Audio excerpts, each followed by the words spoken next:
All right, hello. Welcome to the lecture on forensic toxicology. This lecture is being recorded for JS 110, Introduction to Forensic Sciences at Introduction to Forensic Science, I think singular, at the University of Alabama at Birmingham, UAB. This lecture is being recorded in the fall of 2017. I'm Jason Linville. I think that's all the information you need. So if you're accessing this archived lecture in future semesters, all the material still applies, but if I mention anything about assignments and quizzes or anything like that, you can ignore that information. The forensic toxicology, I think the way I teach a course now, normally falls around the same location in the course. So it's where we're starting. Actually, this is one of the last traditional sections of a forensic science lab, and then we start to move into the related areas after this. But the important thing to understand going into this about forensic toxicology is if you're watching this lecture live, you might not have watched the drug analysis lecture yet.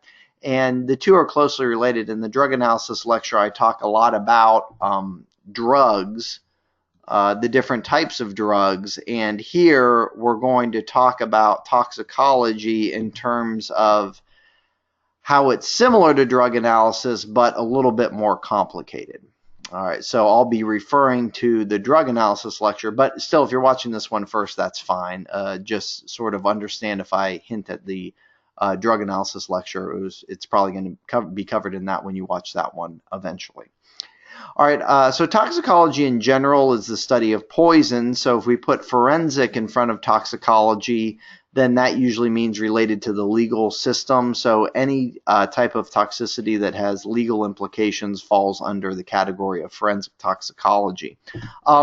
Your book used to in the older version of it. So if you're using the third edition of the James Nordby textbook or earlier, you probably have three sections in there: postmortem drug testing, workplace, and contraband drug testing.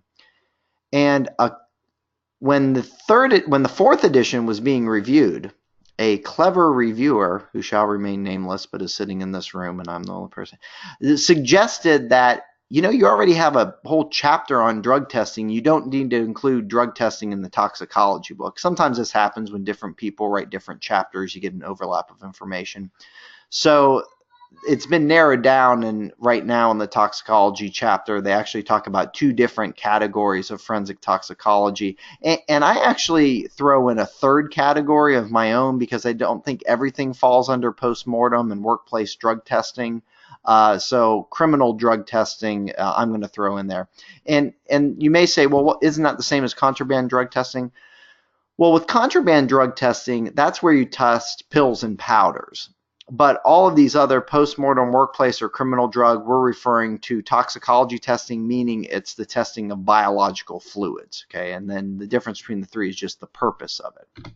Okay, so all of these, and as we're going to see this throughout this lecture, the main difference, as I just stated, with toxicology versus drug analysis is you can think of drug analysis as dealing with pills and powders, sort of the solid substances. What is this? Whereas toxicology, you're dealing with some type of biological fluids, and the question is, what has this person taken? Okay, and then going along with that, how much have they taken? And then going along with that, what are the effects of that amount of drug that this person's taken? Okay, so it's really the samples that come into the lab. In the drug chemistry section, it's pills and powders. In the forensic toxicology section, it's blood and urine. Okay. So with postmortem drug testing in a forensic toxicology lab, they're testing blood and biological fluids, and blood and urine are the big ones, but we're going to talk about some other biological fluids as well, from deceased individuals to help determine the cause of death. So in other words, this falls under the medical examiner's office, and what we find is when we talk about death investigation, the medical examiner's office, they do a lot of things, including the autopsy of the body, and they work with investigators. And the medical examiner doesn't necessarily do the toxicology themselves. They will collect samples, blood and urine samples and other samples, and they will send them to the toxicology lab that's associated with the medical examiner's office. Some medical examiner's office has their own labs. Here in Birmingham, Jefferson County medical examiner's office will send their samples to Alabama Department of Forensic Sciences, to the toxicology section, and they will get those. So every medical examiner's office has a relationship with a toxicology lab that will do the toxicology testing for them. And sometimes this is a lab that is a little bit outside the medical examiner's office. So the questions that are answered from the from postmortem drug testing is, number one, what type of drugs did the dead person have in his or her system? And what type of poisons did the person have in his or her system?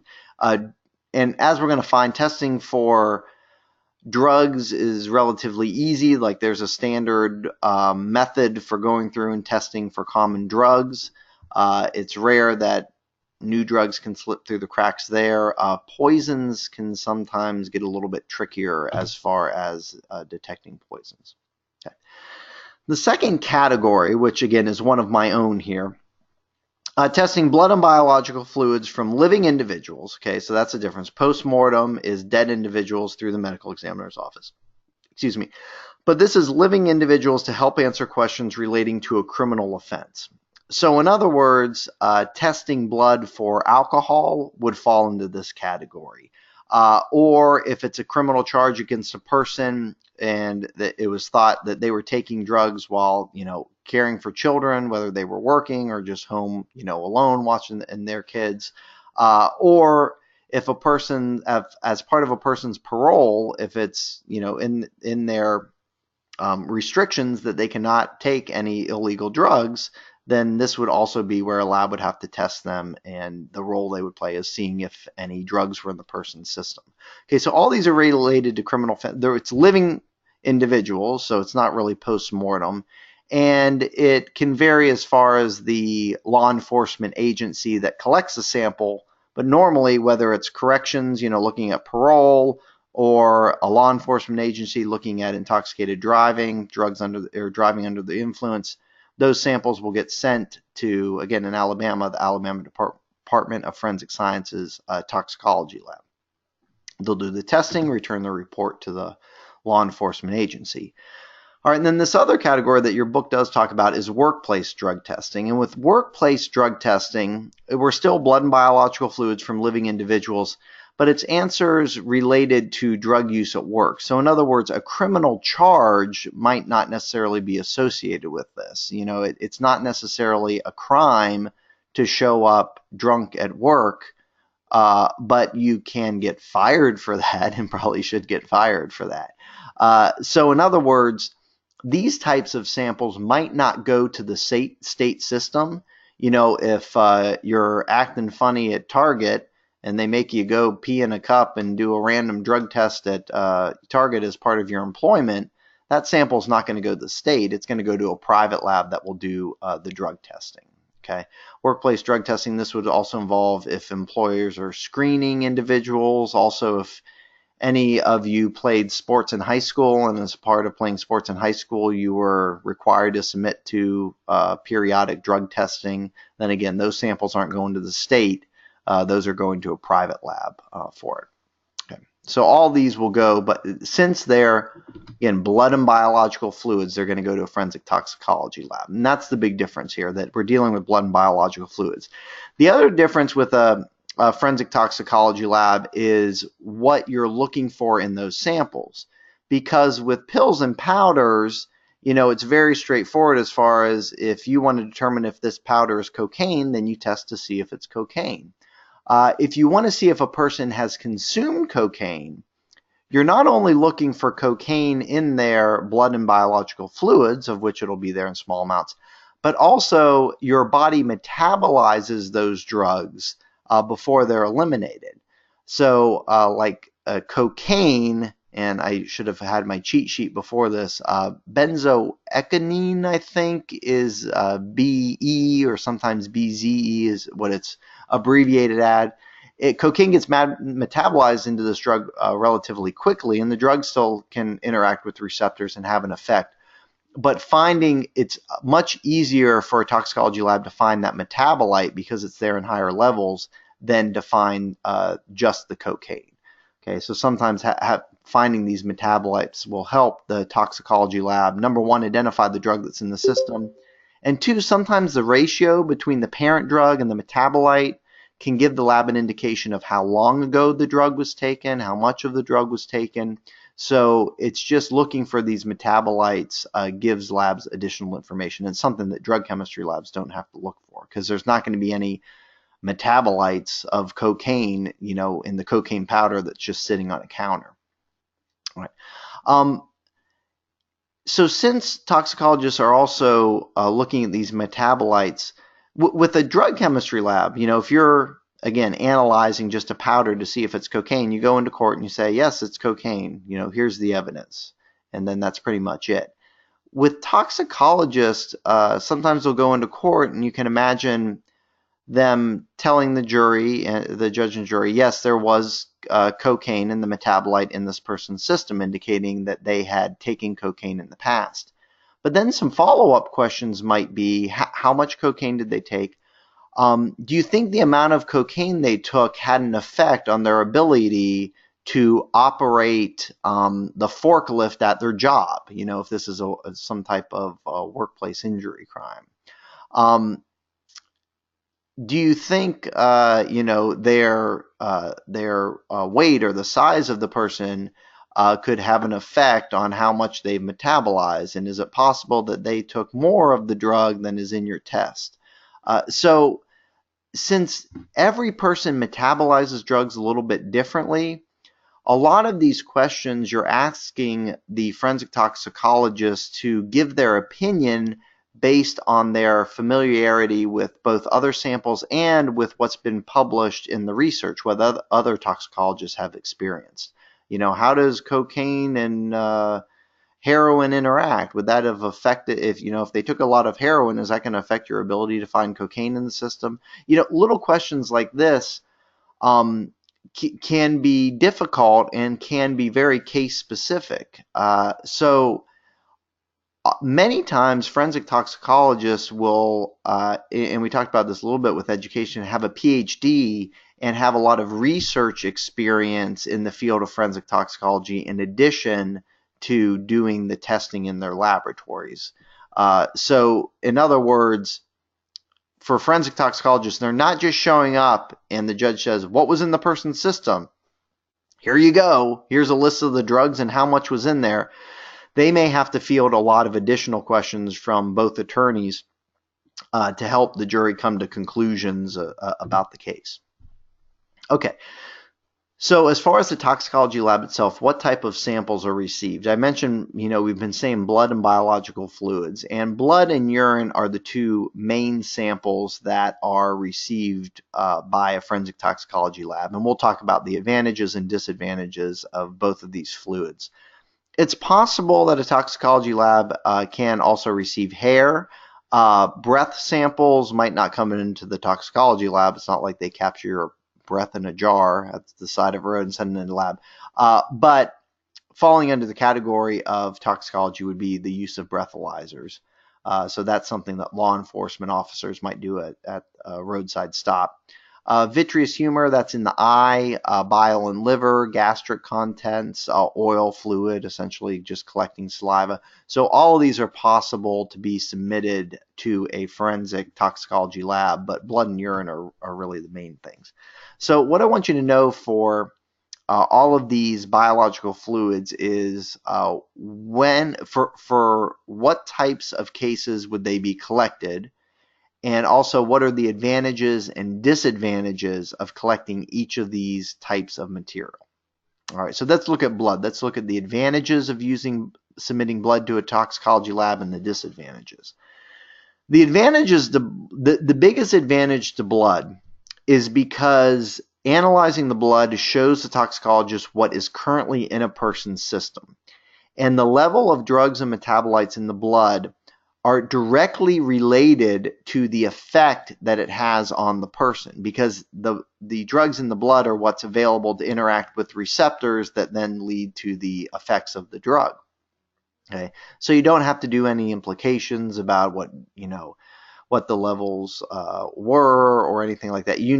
It's a snapshot of exactly what is in the person's system. So this is extremely helpful to toxicologists when they have to answer questions about um, the effect that the drug had on a person.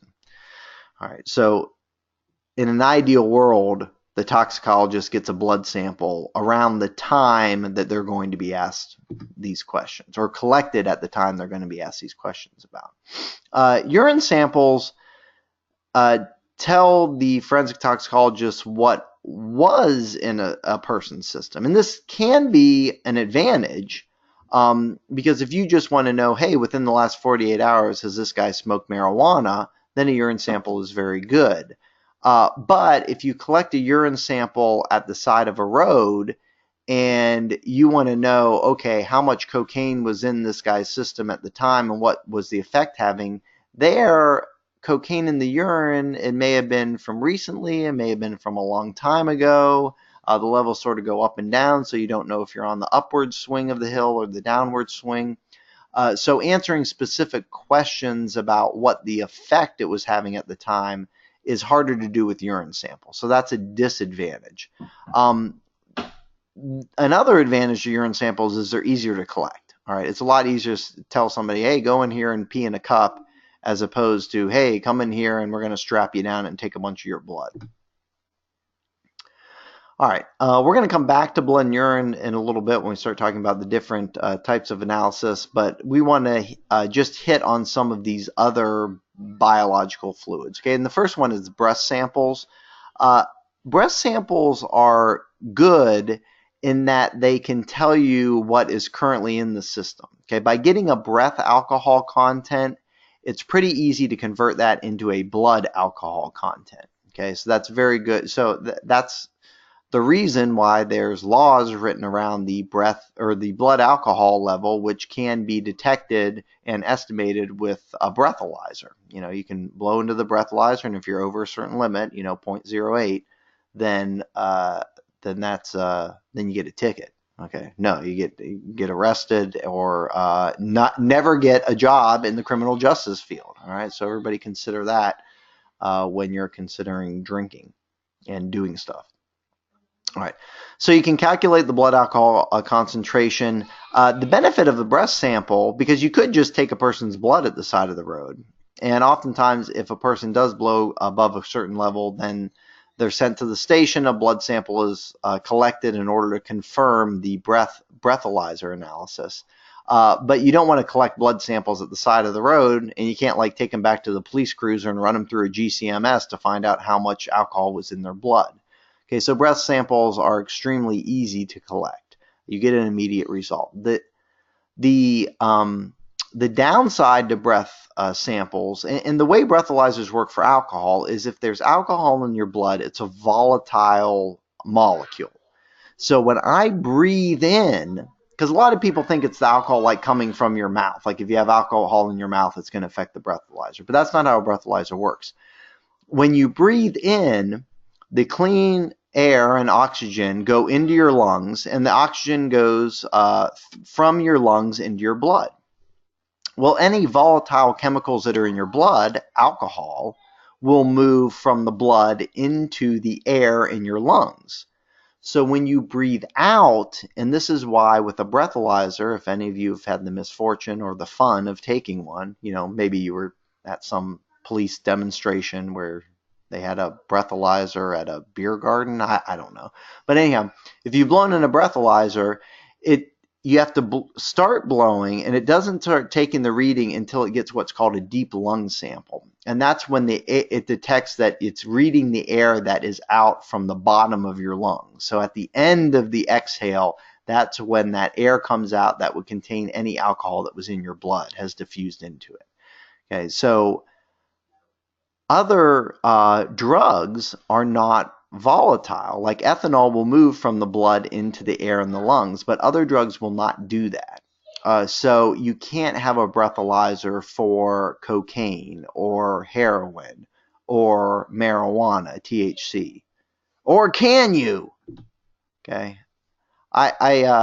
this is probably about, what, a year and a half old, and I haven't done so yet this semester, but I keep going back um, to the website to see what the update is, because they claim they invented a THC breathalyzer. I don't understand. I mean, I'm reading high field asymmetric waveform ion mobility spectrometry, but I don't see how this will work. I think this is one of those that's raised a lot of money by making false promises, and then it turns into nothing. Um, but we'll see. We'll see. I mean, maybe they've come out with a product, and maybe I'll be proven wrong. But this just seemed very suspicious to me. Okay, so in other words, wait a minute, Dr. I was reading about cannabis technologies and invested heavily in them. Well, all right, maybe. But as far as I know, as of today, you can't detect drugs other than alcohol in breath reliably. All right, let's move to hair. Another terrible sample to use for toxicology. Hair samples, in theory, provide information on what used to be in a person's system. Excuse me. So it has a potential because if you have drugs in your system, then the metabolites of that drug can get embedded into the hair as the hair grows, okay? Because the hair grows from cells and the blood circulating, and some of the drugs can pass into the hair. The problem is hair will not detect like one-time use. Like if you're on parole and they want to know whether you smoked marijuana last Tuesday, they can't shave your head, take a hair sample, and find THC from one smoking event, okay? But if you've been smoking marijuana for 6 months and they take a hair sample to see if there's any THC in there, then that can indicate long-term use. All right, so there are certain advantages if you're doing an employee screening and you want to see if they've, taken any drugs in the 6 months prior to applying to your agency for a job, then it has the potential. The biggest problem with hair is the potential for false positives due to contamination. And the reason I mention this and why I get so frustrated with hair is even some forensic scientists that demonstrated the potential for using hair samples to detect drugs have sort of changed their mind as some of the limitations have been shown for hair samples. And what's really annoying is they used to use hair samples to screen narcotics detectives to make sure that they hadn't flipped and were using drugs on the side or whatever. But these were police officers who were around drugs all the time. And many years ago, and I wish I didn't have to use many, I could say like 15 or something, but that's sort of an estimate. There was a big news story where they fired a bunch of detectives for using because they tested positive in a drug screen of hair. And then later it was determined that it was just a false positive because they had cocaine on the outside of their hair and they were in fact not using cocaine. And what really made the case more frustrating for the employees is that, as it turned out, the hair from African Americans tended to cling on to the drugs and hold the drugs a little bit more than Caucasians. All right, so it's, to sort of shorten the story into a headline, it's where, the black narcotic cops, a couple of them got fired because their hair was clinging onto the drugs that they were around on a daily basis. Okay. But what is extremely irritating about that story is that like 10 years later, like 5 years ago, the same exact, because you would think, oh, well, let's not test hair samples of narcotics detectives anymore. The same exact thing happened. Okay. They were testing hair samples to determine drug use, and they fired some cops that tested positive. And then in the end, it was determined that it was just contamination. All right, so using hair is just because of the contamination. And don't ask, well, what if somebody sits in a Volkswagen van surrounded by marijuana for 48 hours? Would they test positive? I don't know if that would test positive for THC or not. Just there is a potential for some false positives in hair. All right. So buyer beware if you're businesses testing hair samples for drugs. All right, post-mortem drug testing. Okay, so now we're going to shift. So we've talked about the samples, okay? A little bit of hair, a little bit of breath. But now we want to come back to blood and urine. And for post-mortem drug testing, for each of these drug testing methods, or excuse me, drug testing categories that we're going to go through, I want you to understand what samples are collected and what type of information do they provide the toxicologist. Okay, for post-mortem drug testing, you're going to collect both blood and urine. Okay, why are you going to collect both of them? Because you care both what was in the person's system at the time of death, okay, and you care about what used to be in the person's systems as well, because you want to know what happened to them in the last 24 hours. Putting all that information together with eyewitness statements and with the rest of the investigation, the medical examiner then uses that to come to the conclusion of, or help them determine the cause of death. All right. Now, this can become very important for medical examiners because oftentimes a medical examiner has to deal like with the drug overdose. And I'm trying to think of what the most recent drug overdose is, because we used to talk about Michael Jackson, then it was Whitney Houston, then it was Amy Winehouse, and I guess Prince. Is Prince the most recent one? But with all these drug overdoses, it can be very frustrating for individuals following the story because the person dies and immediately everybody wants to know, oh, how did they die? What did they die of? What was the cause of death? You know, was it suicide? Was it an accident? Did somebody murder them? Okay. But the medical examiner submits the samples to the toxicologist. It takes several weeks to get the results back. So in other words, in the 2 days after the death, where everybody is interested and all the news agencies are right on top of it, you'll notice that very rarely does a official cause of death get released. And then when it finally does, several weeks later, it's maybe a blurb on the radar, but everybody forgets about it because the news cycle has moved on to something else. Okay. But for even non-celebrity deaths, the medical examiner often needs to determine in a drug overdose whether it was intentional, okay, a suicide, or whether it was accidental. And that can be a very difficult determination to make, and we'll look at that when we look at the section on death investigation. And with toxicology, a lot of it is in the fine details of, well, were they mixing medications, and did they understand what would happen with these different drug combinations? Yeah, and JR says Philip Seymour Hoffman is another one. I think Philip Seymour Hoffman was more straightforward. Was that a heroin overdose? I think Prince had several different drugs, and like one of them was a sleep aid or something. And that's always dangerous when you start mixing sleep aid and prescription medications together. So it's a matter of, especially when it's a mixture of drugs, like the Whitney Houston case was also that can become very difficult for the medical examiner to do that determination. Okay.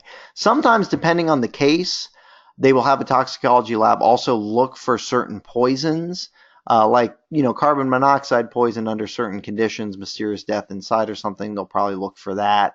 With cyanide and heavy metals, they might not screen for those all the time.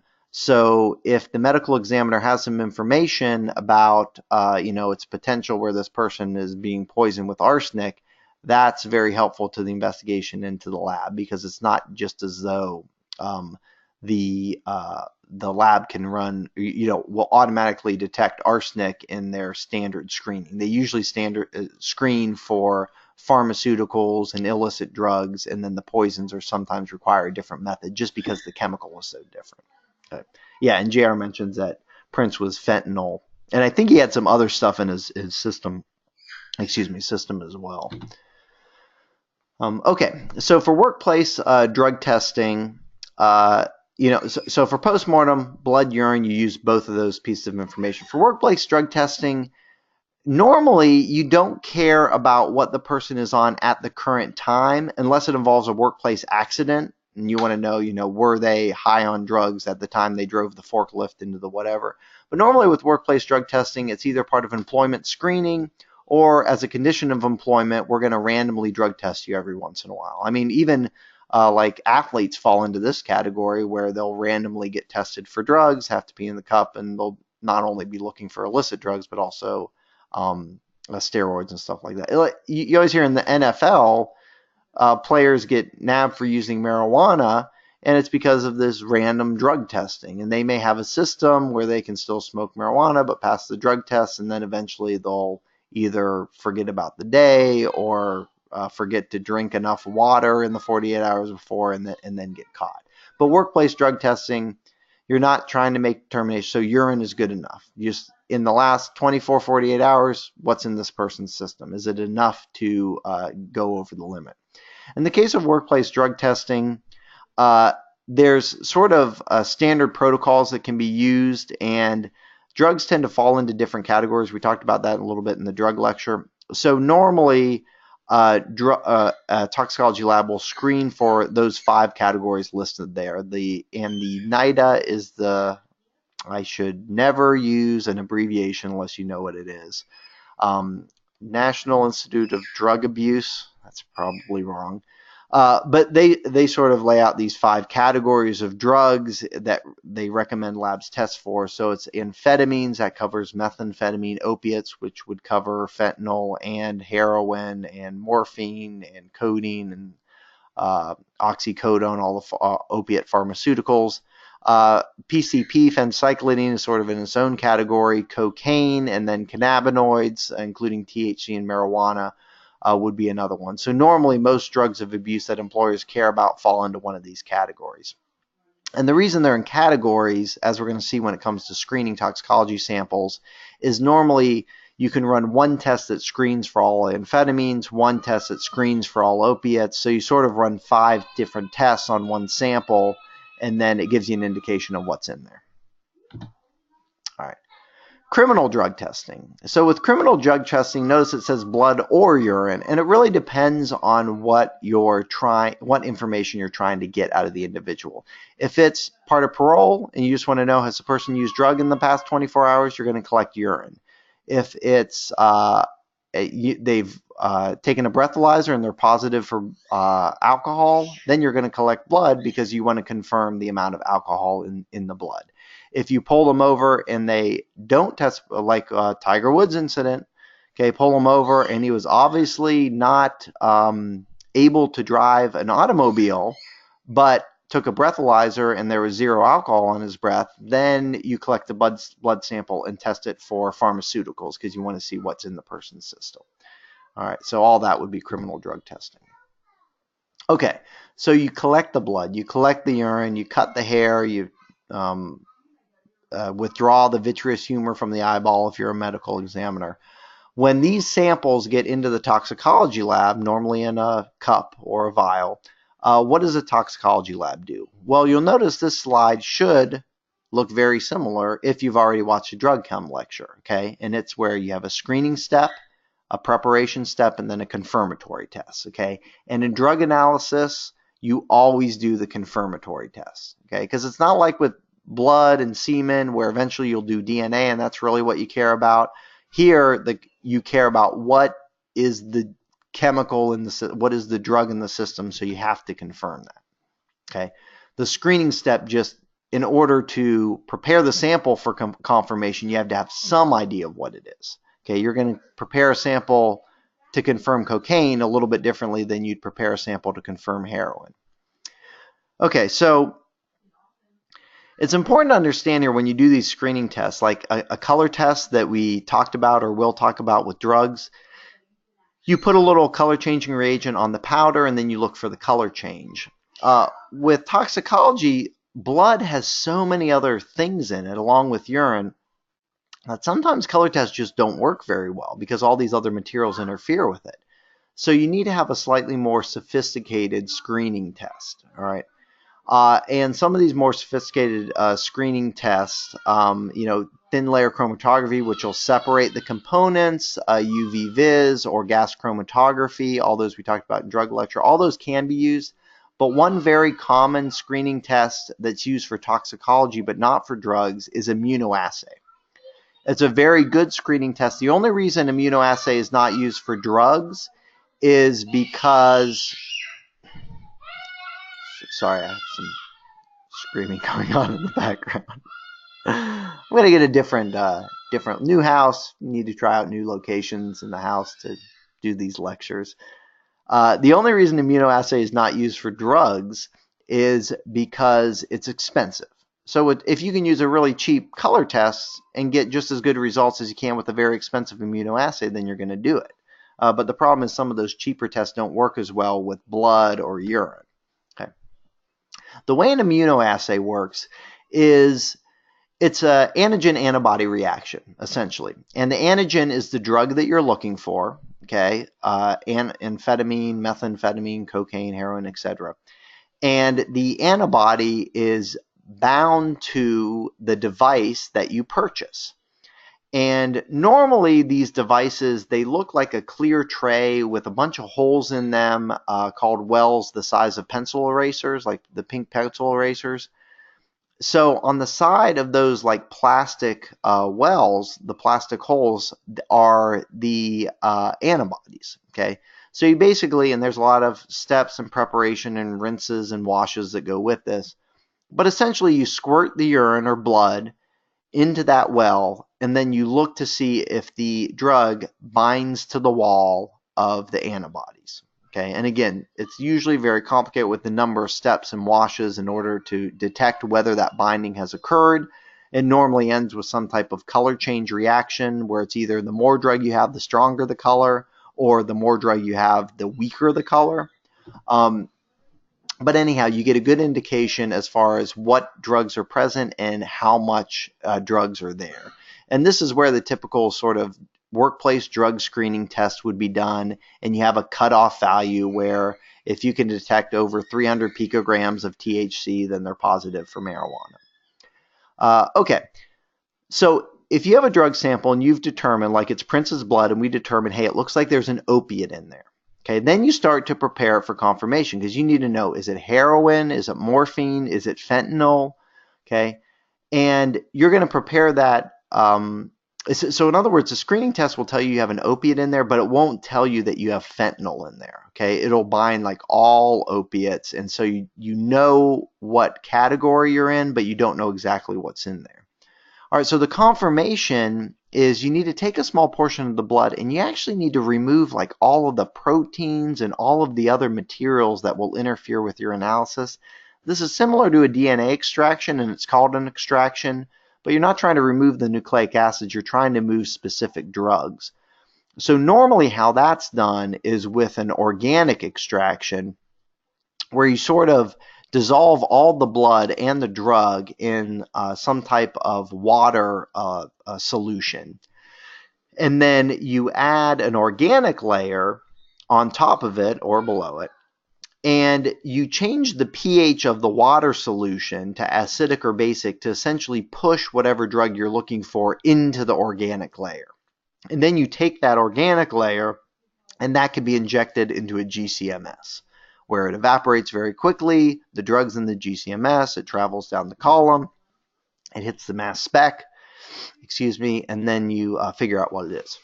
Okay, so in the drug lecture, I've lost my handkerchief, so I apologize if I continue sniffing for the last couple minutes of the lecture. But for GCMS, you can use this for drugs of abuse. You can use this in drug chemistry for drugs of abuse, or you can use it in toxicology for drugs of abuse. And the way this works, because I talked a little bit about it in the drug chemistry lecture, but we're going to talk about it more here, is it's a two-step process. Okay, so you can sort of think of this as a GC screening step and the mass spec being the confirmation step. But in a toxicology lab, normally you've already screened the sample with the immunoassay before it goes through the GCMS. Because the other benefit of using a GCMS is if you have more than one material in the sample, which even if you're just taking cocaine, in the body you're going to have cocaine and the metabolite. So you need to separate those two materials. So the GC sort of separates all the materials in your blood sample or urine sample, and then the mass spec identifies each of those drugs that has been separated by the GC. Okay. Okay, so this is what the sample looks like as it comes out of the GC, the gas chromatograph. Okay, how the gas chromatograph works is samples are forced through a very thin capillary. Okay, so it's a capillary, it's a glass tube that is about the thickness of a needle. Okay, so very thin.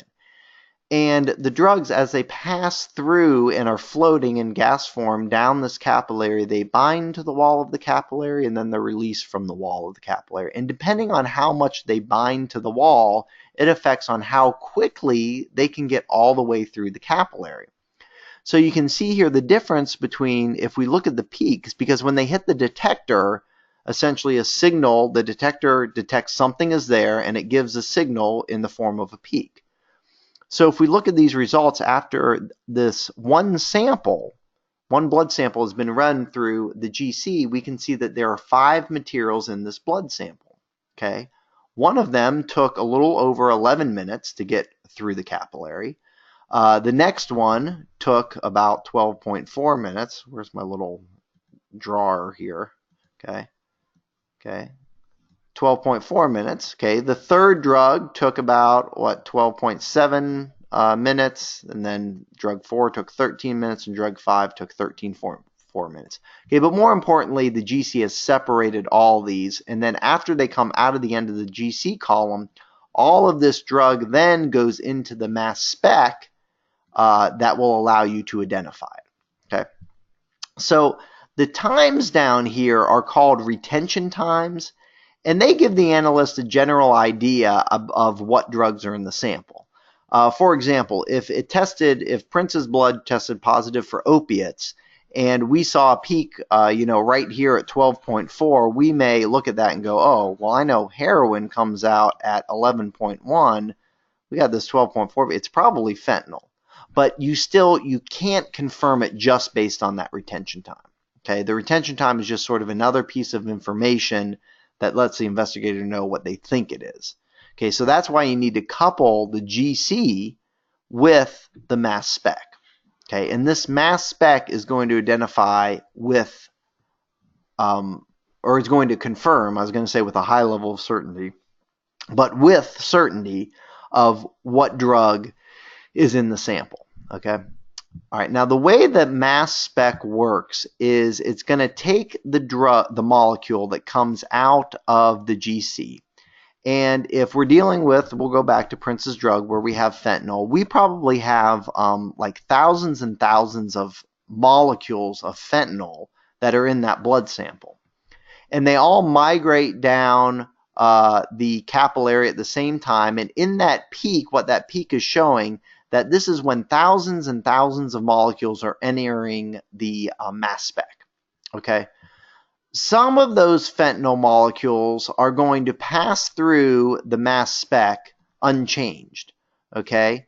And the mass spec weighs the mass, although weigh is not quite, measures the mass of the molecule. So you're going to get one peak or one signal, and the mass spec is going to measure a little bit of the drug that has not been broken into pieces. Okay, but other molecules, of the thousands and thousands of molecules that enter the mass spec, other molecules are going to break into pieces. Okay, so this molecule may break into a piece that is like sort of a fourth of it comes off, and then the rest of it is left behind. Okay. Some molecules may go into the mass spec and they may like sort of split almost in half. So you got sort of two halves. These are terrible drawings right here. So you wind up with pieces, okay, but all of the pieces can be measured as far as what their mass is. And the thing about molecules, when you're dealing with thousands and thousands of molecules, they always break into pieces at the same ratio. Like if this was fentanyl, then we would know that 10% always make it through unharmed, whereas 50%, are in the 75 chunk, and 2% break in half like this. So you always know what the pattern of masses are going to be for one drug, and that pattern is always specific for one drug. Okay. So what the analyst can do in the software is they can access all this information, so they can just ask the software, okay, show me the mass spec for peak number 2. Okay, these thousands and thousands of molecules that are coming out at time 12.4, show me what they look like when they've been smashed into pieces. Okay, and you can see here that, okay, well, some of them are, the highest weight is like 303, okay, but some of them have been broken into pieces where it's right here, what is this, 172 here and 73 here or something. But with cocaine, you'll always see a very high peak at 72, which I think is what this is, or it's at 78. I forget my cocaine mass spec. And then there's always another peak at 173, and there's always a peak down here at 303. And they always are in that ratio where it's the 70 peak that's highest, and then a little bit lower than that is the 170 peak, and then a little bit lower than that is 303. So if you see those three peaks in that ratio, decreasing ratio, then you really don't even have to look at these other peaks, although the software will look at it and double check for you. But you can say, yes, that's definitely cocaine. No other molecule is going to break like that. Okay, and then you can say, okay, show me the mass spectra for what came out at peak number 1, and you may get a mass spectra like this. Okay, there's a little bit here at 140 or something, but a lot of it breaks like this, and a lot of it breaks, in this piece right here. So you get a very big peak at 50, what is that, like 58, I think, is for methamphetamine, what the big peak is for that. And again, no other molecule is going to form the same pattern. Okay, so you essentially get this pattern. The software compares it to a library of mass specs, and it will tell you with, a percentage of certainty of what the drug is. Okay, so you can go into court and you can say it's definitely cocaine because no other molecule would give me these same results. Okay, that is it for the toxicology lecture. So I hope you guys don't mind it being a little bit shorter than some of the other lectures tonight, but I wanted to get through this since we started a little bit late. Right now, before you leave the room, let me double check my attendance to make sure I have everybody down for attendance. Also, if at this time you want to put any questions into the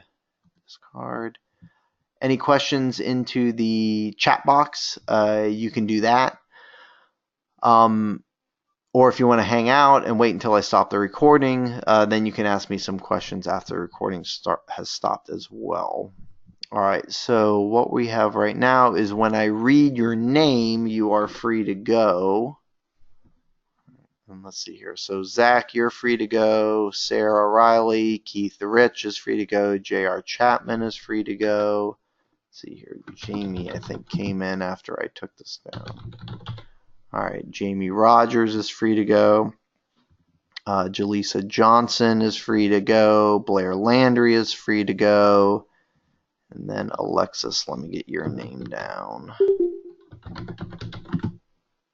All right, and Alexis, you are free to go as well. All right.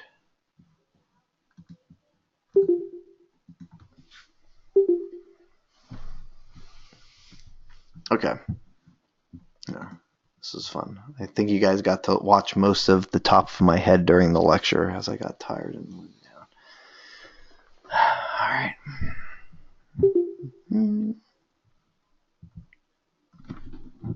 Yep, no problem.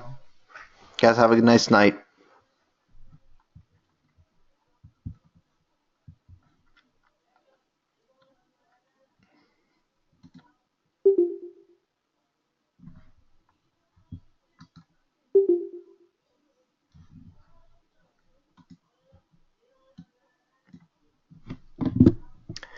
Yeah, JR, for the fingerprint, with the patterns, I usually don't take off. Oh, wait a minute. Let me stop recording here.